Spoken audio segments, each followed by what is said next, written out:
Happy New Year, everyone, and welcome back to Reading Every X-Men Comic Ever. You're officially in a post-Mutant Massacre world, and this week is all about dealing with the consequences of said events. Kinda.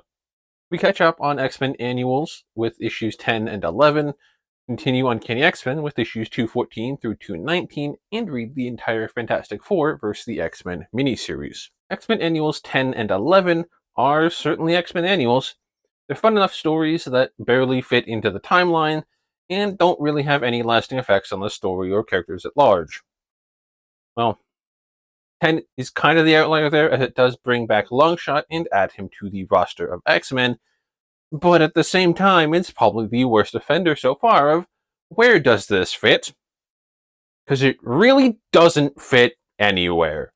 Apparently, it's supposed to take place after issue 214 because Psylocke is officially on the X-Men. However, Kitty, Nightcrawler, and Colossus are all alive and well, so it can't be after 213. But it also can't be before 210, because Rachel leaves in 209, and they don't find Nightcrawler until 2010. My best guess is that maybe there's a day or two before the Mutant Massacre starts, where the Marauders are traveling to New York, where this annual can take place.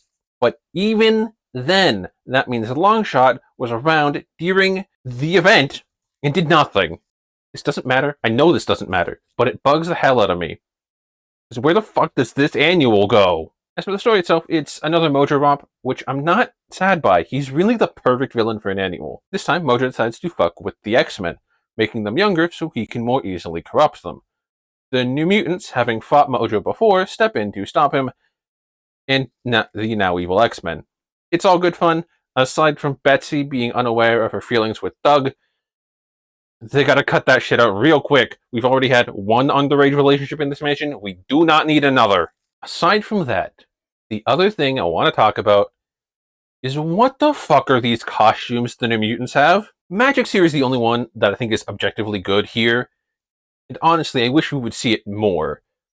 Actually, Warlock's not bad either. It's just kind of funny because he's the one character here that realistically does not need a superhero costume at all, because he's an alien that can turn into anything. He's just doing this for the love of the game. And to be honest, I'm not mad at it. I do like Magma's as well, but it does feel a little redundant considering she just becomes literal magma when she activates her powers. Same could be said about Wolfsbane.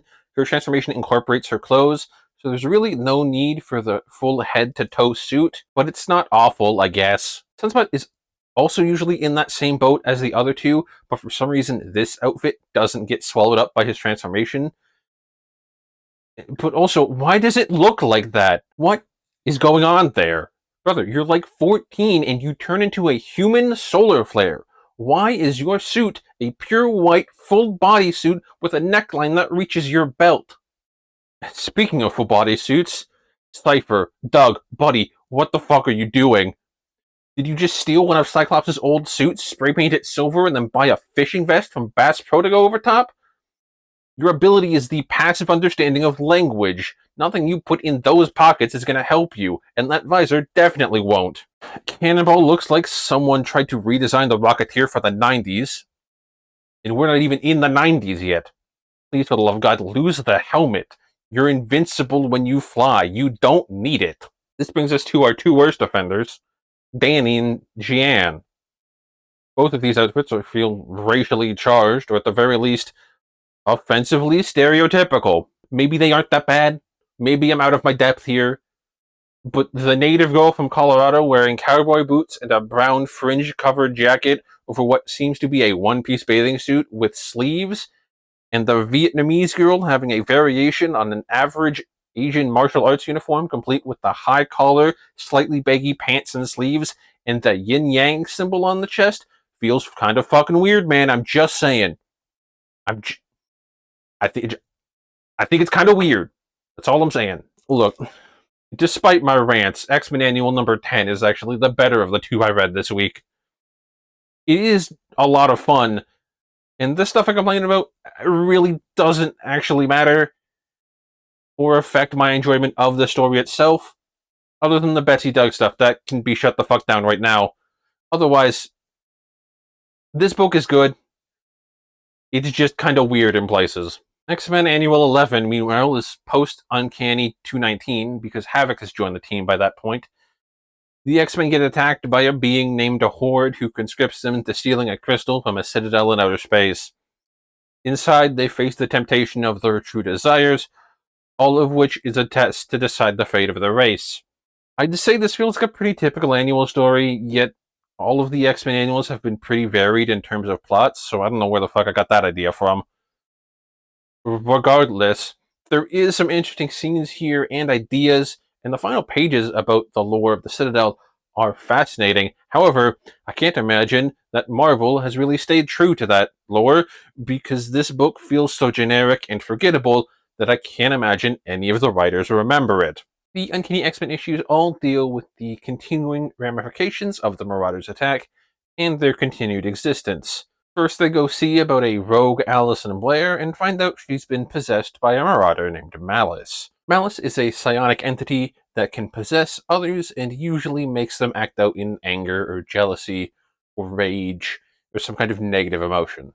Her main goal was to seed doubt among the X-Men by possessing all of them to try and break up the group. This, unfortunately for her, doesn't happen, as Storm gets taken by some quote-unquote heroes, which are actually powered World War II vets who are kidnapping ruffians off the street and hunting them for sport as a way of, again, quote-unquote, cleaning up the neighborhood. All this does, however, is give Storm an idea on how the X-Men should proceed moving forward as they deal with the Marauders' threat. Over on Muir Island, the new recruits to the X-Men, Psylocke, Dazzler, and Longshot, along with Rogue, train with Sean, and Allison gets fed up with it, so she goes into town for a night out to set her mind right. Afterwards, she spots Juggernaut, who is, oddly enough, a fan, and despite knowing who he is and roughly what he can do, she figures she can take him. She cannot. Luckily, she has teammates who find her in a grave, and they all figure out how to work as a team as they attempt to stop Juggernaut from running through town. Later, back stateside, Alex Summers heads to New York to investigate the X-Men and finds more than he bargained for, and ends up joining the team. Back at home, Lorna also joins the team. The Marauders. But it's more of a conscription in her case, because she's possessed by Malice. Boy, that's going to be a real awkward confrontation when those two teams meet. Should be fun. This brings us to Fantastic Four vs. the X-Men, a book that is much more of a Fantastic Four story than it is an X-Men one. Honestly, the X-Men feel more like a plot device than anything else, Kitty especially. The whole book centers around Reed Richards, who is having a crisis of faith after reading his old college journal that gives him the impression that he purposefully left the space shuttle the Fantastic Four went up into space with susceptible to the cosmic rays so that they could all gain powers and become superheroes.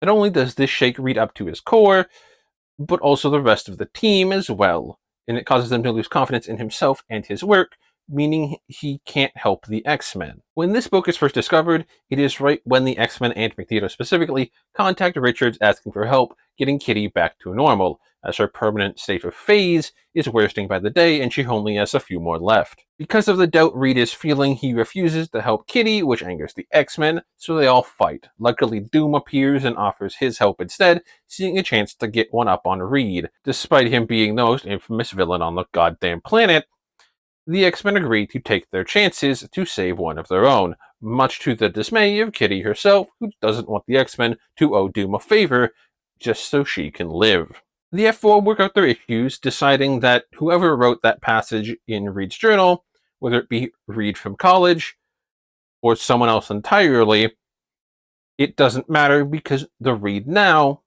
is better. So they all pile into the jet and head to Latveria to help however they can. But the X-Men aren't feeling very welcoming, and round 2 begins. Luckily, it stopped quickly after by MVP of the book Franklin Richards riding Lockheed, and making everyone remember the task at hand that is more important. In the end, it is solely up to Reed to get out of his own head and manually control the device to get Kitty back to normal. Well, on her way back to normal. She's not healed by the end of this book, but she's in the progress of. My guess is that she will be back to normal within 10 issues of Uncanny X-Men. Honestly, I'm having trouble figuring out how I feel about this book. I do really like it, but at the same time, something about it feels off to me. It's not the Fantastic Four stuff. I think that is great. I love all their characters, and they have some genuinely great moments. I also didn't expect Franklin to be such an important character, yet he is, and he's quite good, somehow being one of the most sensible characters in this book. Also, his nightmare at the start of the first issue is an insane way to start a book. As I think about it, it honestly might be the X-Men that are my problem. They don't feel necessary to the plot, and they act more like unnecessary antagonists, aside from Kitty, obviously, whose survival is kind of the main catalyst of this whole series of events. But even then, she's not the main plot device, because I would attribute that to Reed's journal, since that's what causes his crisis. And on top of that, I think you could swap Kitty Pryde out for really any other young, powered character who's having a similar problem, and the main conflict would be the same. All that said, this series ends up as another 7.5 miniseries. I like it, it's pretty good for the most part, but it just has things holding it back for me, like I said. As for all the other issues we cover this week, they all hit that 7 to 8 range that has become the standard for the past while here. I'll be honest, it's mostly 8s this week, with only X-Men Annual 11, Uncanny X-Men 215, and Uncanny 218 being the 7s. Next week we're back to New Mutants for Chris Claremont's final string of issues for the series before passing off the reins as writer. So like, comment, and subscribe, and I'll see you then.